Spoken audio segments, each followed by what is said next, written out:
একটা ছোট্ট গ্রামে থাকতো রবি নামে এক দুষ্টু কিন্তু খুব ভালো মনের ছেলে।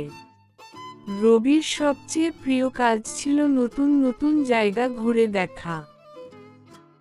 রবি, মা, আমি আজ জঙ্গলের দিকে যাচ্ছি।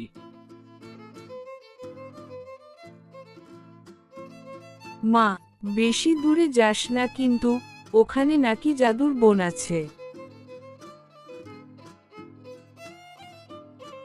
রবি হেসে, আরে মা, জাদু আবার সত্যি নাকি?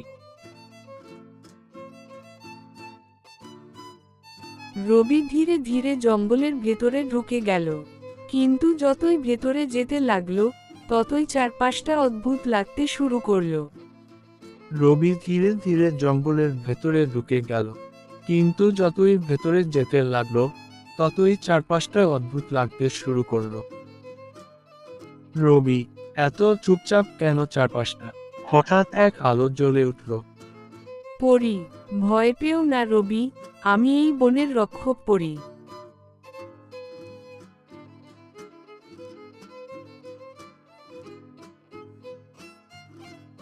রবি অবাক হয়ে, তুমি সত্যি পড়ি?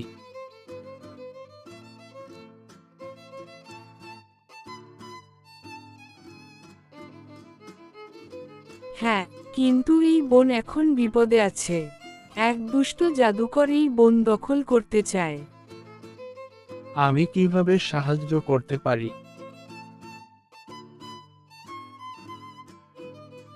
এই ঘন্টা তোমাকে শক্তি দেবে। তোমাকে 3টা কাজ করতে হবে। 1. হারানো পাখিটাকে খুঁজে বের করা। 2. শুকিয়ে যাওয়া গাছকে বাঁচানো। 3. জাদুকরকে হারানো।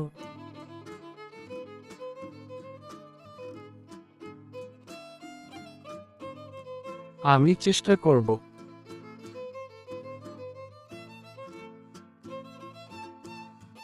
পাখি, আমাকে বাঁচাও। রবি, আমি আছি। রবি লকেট ব্যবহার করে খাঁচা ভেঙে দেয়।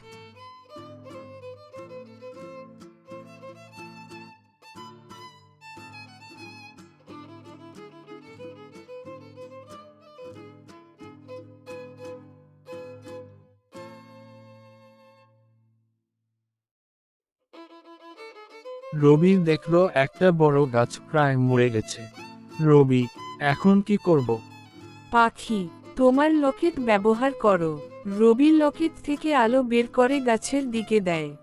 গাছ আবার সবুজ হয়ে যায়।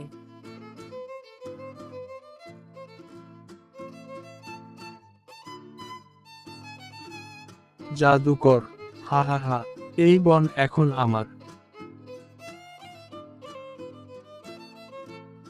রবি, না, আমি তোমাকে থামাবো।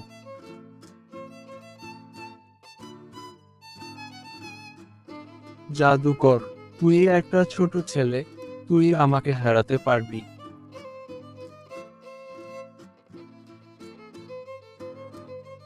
রবি তার সাহস আর ভালো মন দিয়ে লড়াই শুরু করলো। পাখি, পরি সবাই সাহায্য করলো। রবি, ভালো শক্তি সবসময় জিতে। রবি লকেট থেকে শক্তি ছুড়ে দেয়। জাদুকর হারিয়ে যায়। পরি, তুমি আমাদের বাঁচিয়েছ রবি। রবি